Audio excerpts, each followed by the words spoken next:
নমস্কার, আমার ব্লগে আপনাদেরকে স্বাগত। সকাল এখন ৯টা বাজে, আমার হাজবেন্ড অফিসে চলে গেছে।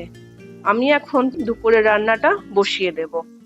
ফ্রিজ খুলে দেখি ফ্রিজে অনেকটা উচ্ছে আছে। উচ্ছেটাকে কেটে ওটাকেই ভাজার জন্য বসিয়ে দিলাম। অরিত্র উচ্ছে খেতে একদম পছন্দ করে না। ওকে বকাবকি করে তারপরে উচ্ছে খাওয়াতে হয়। উচ্ছে না খেলে কি হয় বলুন? আমাদের স্বাস্থ্যের জন্য উচ্ছে কতটা উপকারী সেটা ওকে বোঝাতেই পারি না। অবশ্য আমারও ছোটবেলায় একদম উচ্ছে খেতে ভালো লাগতো না, তবে এখন ভালোই লাগে। গুজরাটে ভালো পটল একদম পাওয়া যায় না। আমাদের ওদিকে কত বড় বড় পটল পাওয়া যায়, কিন্তু এদিকে একেবারে ছোট্ট ছোট্ট কুঁদরির মতন পটল। দেখুন কত টুকু। আজকে আলু পটলের তরকারি করব।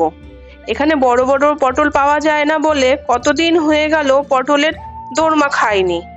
ছোট ছোট পটল দিয়ে কি আর দোরমা হয় বলুন? তবে যখন ওয়েস্ট বেঙ্গলে যাব তখন ওখানে গিয়ে পটলের দোরমা খাবো। পটলটা ভালো করে ভেজে তুলে রেখেছি, তারপরে তেলের মধ্যে আলু ছেড়ে দিয়েছি। ওটাকে লাল লাল করে ভেজে নিয়ে পটল দিয়ে দিয়েছি। ওর মধ্যে যা যা মশলা, জিরে, ধনে গুঁড়ো, সমস্ত মশলা, নুন, হলুদ সব দিয়ে ওর মধ্যে কষিয়ে নিয়ে জল দিয়ে ঢাকা দিয়ে দিয়েছি। তারপরে কিছুক্ষণ বাদে যখন আলুটা পটলটা সেদ্ধ হয়ে গেছে, নামানোর আগে একটু ঘি, গরম মশলা দিয়ে নামিয়ে নিয়েছি। আজকে লোটে মাছ রান্না করব।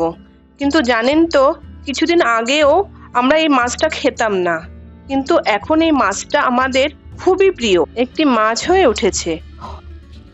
অরিত্র যেখানে সুইমিং শিখতে যায় সেখানে আমার একজন বাঙালি বন্ধু আছে। ওর ছেলেও ওখানে সুইমিং শিখতে আসে। আমরা দুজনে ওখানে বসে নানান রকম গল্প করি। ওই একদিন আমাকে বলল লোটে মাছের কথা। এখানকার লোটে মাছ খুব ভালো হয়, একদিন খেয়ে দেখো।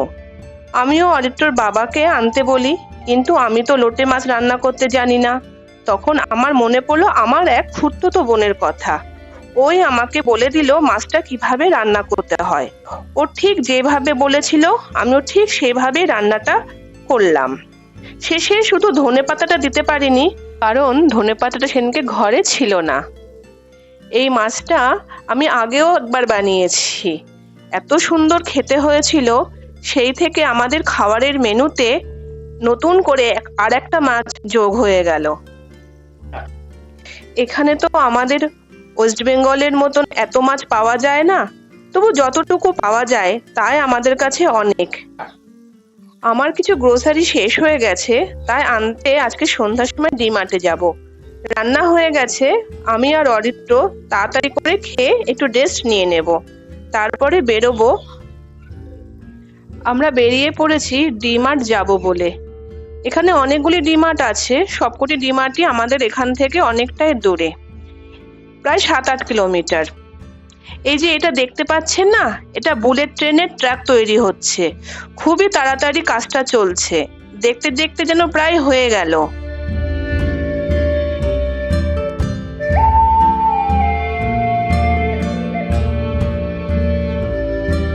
আর এটা হলো লক্ষ্মী ভিলা প্যালেসের গেট। এটা এখানকার রাজার প্যালেসের গেট। বিশাল বড় এই প্যালেসটা, জানেন? আমরা একবার এই প্যালেসের ভিতরে গেছিলাম। রাজা তো এখন আর নেই, তবে রাজার বংশধরেরা এখনো এখানেই থাকেন। প্যালেসের ভিতরে কিছুটা জায়গা মিউজিয়াম করে দিয়েছে, বিশাল এলাকা। আপনাদেরকে একদিন ভিতরটা দেখাবো। আমরা ডিমার্টে পৌঁছে গেছি, অনেক বড় মলটায়।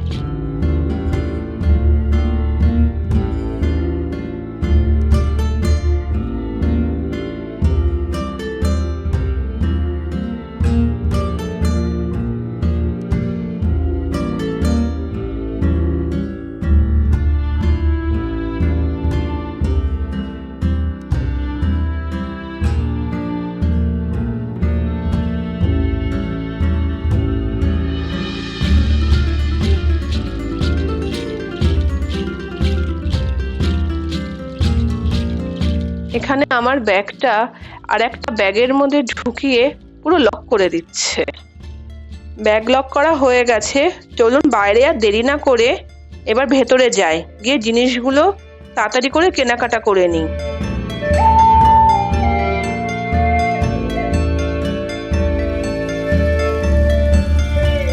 ভেতরে আজকে প্রচন্ড ভিড়, অবশ্য সবসময় এখানে ভিড় থাকে।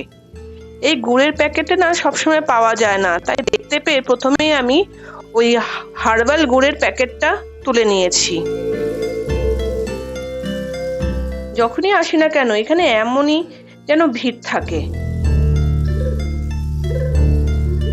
অরিত্রকে আমি বলে দিচ্ছি কি কি নিতে হবে, ওই আমাকে হেল্প করে দিচ্ছে জিনিসগুলো নেওয়ার জন্য।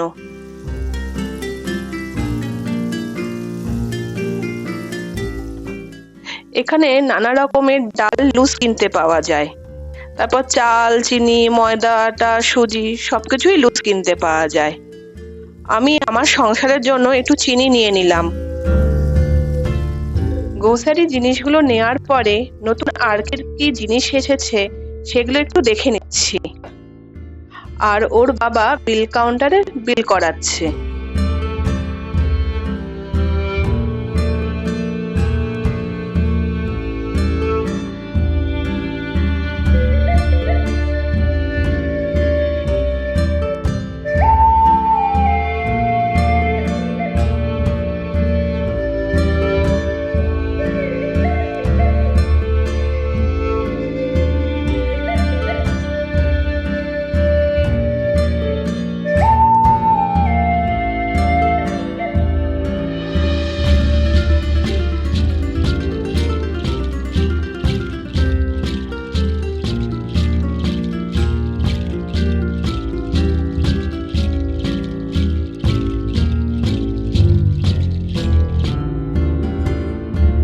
ওর বাবার বিল করা হয়ে গেছে, এবার আমরা বাড়ির দিকে রওনা দেব।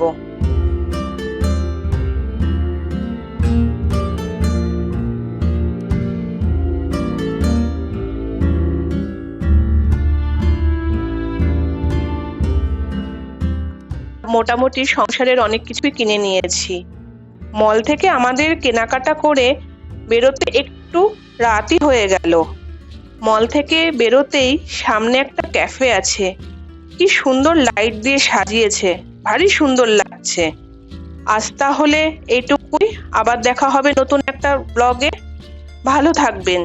যারা এখনো আমার চ্যানেলটি সাবস্ক্রাইব করেননি তারা আমার চ্যানেলটা সাবস্ক্রাইব করে নেবেন।